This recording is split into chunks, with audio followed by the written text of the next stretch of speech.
This Pitch Breakfast video is brought to you by Spangler and Agins.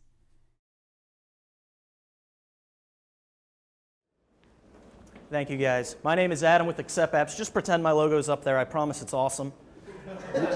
What we do is we allow parents to take control of their children's therapy. So I'm talking about speech therapy, behavior therapy, occupational therapy. So before I did this, I was a clinical therapist for children on the autism spectrum. And the thing I saw more than anything else was parents who are concerned about how their child's doing. And that's where we come in. See, we build therapy tools, therapy apps for these children. But ours are special because they plug in to our secure analytics platform where they feed back charts and graphs to show the child's progress. It's like creating an instant report card that updates in real time and is available any second you want it. So now parents get peace of mind, I get better tools, I can do my job better, and then the child gets better therapy, gets a happier home life, and gets an improved quality of life. This is huge because the CDC tells us that 1 in 6 children has a developmental disability. This affects over 10 million families just in this country, and our plan to reach them is simple. Free apps, download them, improve your child's life for free. On top of that, for $10 a month, we will track your child's progress and allow you to watch your child grow. Currently, we have released our first app, Color Countdown. Now, we released this last month. It's a behavioral tool. It has over 2,000 downloads, and it's already being used in the clinical setting.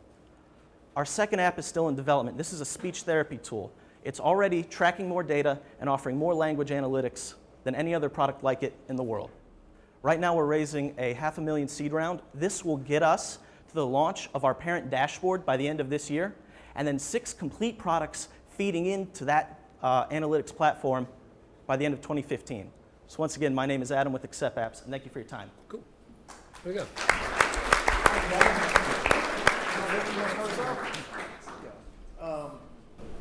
I was a little confused about how this is used and who pays for.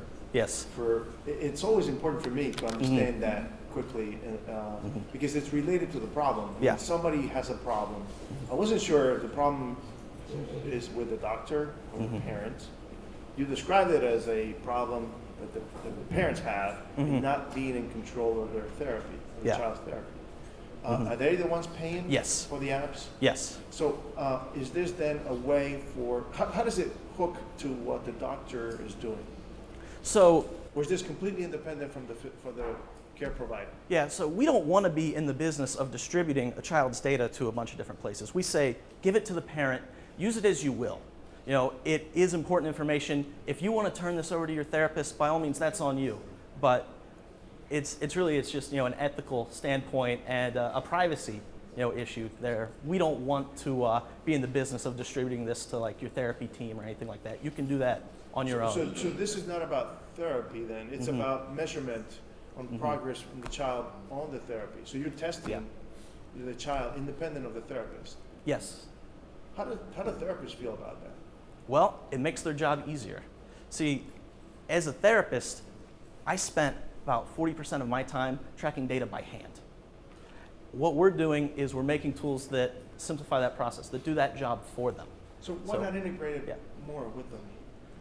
Why Well, not have a tighter integration? well, because I can't get the therapist to pay for it. No, but you don't have to get them to pay for it. Right? The parents are paying for it. Yeah. So that's my confusion of how this is going to work effectively. Because if it's true that the therapist's job is done easier, they should welcome it. Yes. And they should embrace it. Yes. So I'm just wondering whether they're going to feel that this is intrusive in any way, and especially because they're not involved. Yeah. And, you know, I know how physicians can be in third-party validation or other tools. If they're not somewhat involved, they might feel that, you know, that they're misguiding Yeah, and the patient. you know, that really is our distribution and our marketing plan. You know, I basically have said, look, our apps are free.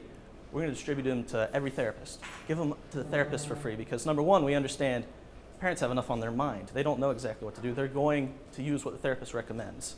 So the way we come across is, hey, therapists, we're giving you free tools. If you're already using this in the therapy setting with your child, you know, the child has his own iPad, then... So my intuition would tell me that the therapist will feel that this is a way to measure their performance. And then we'll have the parents come in and maybe complain about the fact that the kids are not making enough progress. I'm failing to see the positives is there, and I don't want to make too big of a point on this because there are other issues and there's other good points to discuss here. For example, I think this is a very interesting market, very big market, very attractive market, and I think it makes sense to charge the parent. I'm just not sure that the way in which this hooks with the physician is just the right way. Okay. But it's a huge No, I mean, market. that is something that we have to address. Yeah, sure. So this is kind of a suite of apps that collectively act a little bit like Lumosity does Yes. for a kid as on the autism spectrum. Is that right? Yeah. Okay. So I have a question for the audience. I would like for you, if you have signed up for something like Lumosity, right? Like, you guys know what Lumosity is? The brain trust app? Raise your hand if you have signed up for something like Lumosity in your life. Okay? All right, cool. Now, leave your hand up if you're still doing it currently, right? Everybody quits, right? I mean, I quit. It was kind of a cool, gimmicky kind of thing. This is an important problem to solve. I think a real opportunity to differentiate yourself is if you can get it to be really addictive, right? And to get, not addictive, to get it to stick, right? I mean, can you talk about that? About how we get it to stick? Yeah. You know, Because like acquiring people and churning them all out, like that's like you die, right? I mean, that's not a great business. Yeah, I mean, you end up advertising on TV with venture money, trying to feed the beast, and right? Yeah. I mean, that is an issue because basically we have to convince the parents that, hey, this data is valuable. This data is worth your $10 a month, whatever the subscription winds up being in the future as we add more to it. Right. So, we have free trials. We can basically show you, hey, this is how your child's growing over time. But, well, we're also adding more products to it over time to increase value. Yeah. But, that's a very good point. So That is something do you that's a think concern. these games work? I Like, know- do you think, like, let's say hypothetically we have a kid who needs this kind of therapy, and you've got these games. Do you think they work? Yes. But you're not Do you- providing the therapy, though. He's not providing, you're the providing games the do. measurement. No, the games provide the therapy, and the platform provides the measurement, and the parents pay for the data on the measurement, right? Yeah. I'm now your vice president of marketing. I right. just applied. Yeah. Congratulations. Why not share the revenue with a therapist? Because that is one way to stick. If you So if you provide some revenue sharing, I mean, they're the ones that are going to be selling for you. Yeah. Give them some of the revenue. They're going to sell it. It's going to be something that they use, and the therapist is the person that the patient is interacting with, the parents are interacting with. Yeah. It becomes much more of a tool Yeah. that they embrace rather than a tool that they feel is judging them. Yes, and we are looking for strategic partners in the therapy field, so I will be around after this.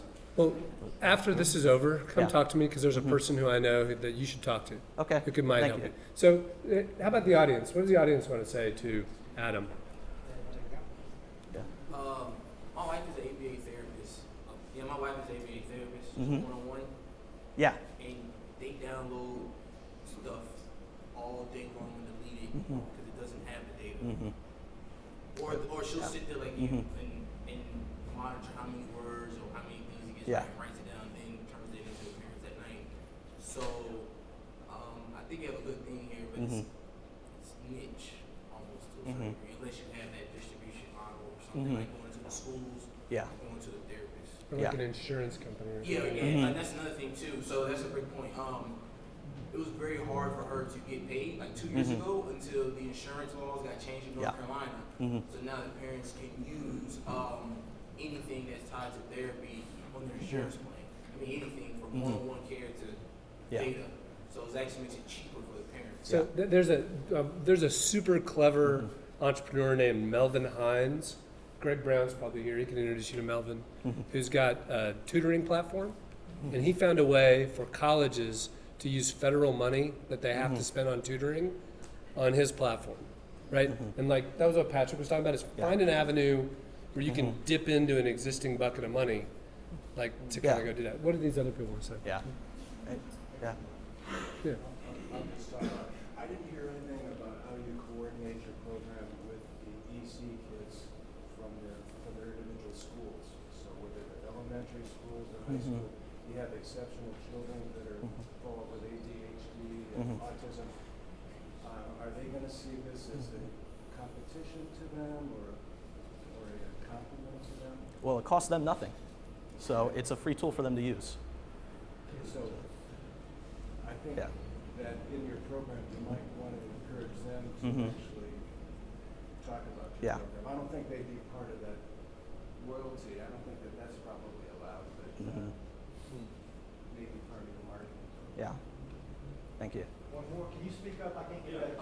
What's the benchmark for progress and success? You know, where do you start and how do you, what success is for one person isn't the same for another person. Their starting point is going to be different. How do you differentiate those on the app? You know, how do you find what's appropriate for that child? Are you asking about the app specifically, how they interact with it, or the data that we're representing? Both.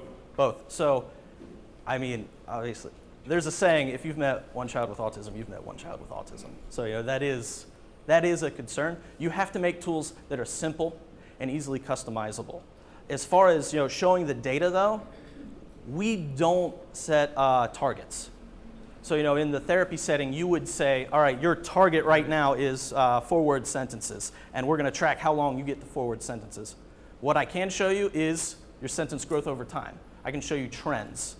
So you can use this data in a similar fashion, but no, we can't say, hey, you met this goal. We can just show this is how you're doing, this is how you're progressing over time. Because our benchmarks. One more quick from the audience. I heard two things from the panel. No. Go ahead. Louder. I heard two things from the panel, and I'm still looking for some clarity on them. The games, so there's therapy going on, and the games are supplemental. They provide the data to evaluate the therapy. The games also provide supplemental therapy themselves, or they're just purely an evaluation tool. Yeah, it depends. It depends on what they are. So basically what we're doing is we're not reinventing the wheel. We're taking therapy tactics that, you know, have already been around, that children are already using, and we're simply adding the data models to them. So the product that we have just launched is a behavioral timer, and it works on transitions, time management, things like that for ADHD. So this would be a very specific, I guess, data, very specific things that we can monitor, but we can monitor how long you can stay on task. I'm not sure if I'm actually answering your question, though. Does that help? I just want to Yeah. know, do I get an end result that tracks data, Mm-hmm. and then I assess whether the therapist is doing their job well, or do these No. games add on as So, additional as the vice president of marketing, I'll tell you the games are therapeutic. They Yeah. are, in fact, therapeutic. Yeah. But the way he pitched it, at least when you started, was this is a measurement tool. Yeah. So that the parents can keep up with Yeah. the progress of the therapy. Yes. Well, that's our added value proposition. That's what separates us. You know, is being able to track your progress. Yeah. So that's did that's good. what we This try was and good. sell. All right. Good job. Good pitch. I think you're done, yeah.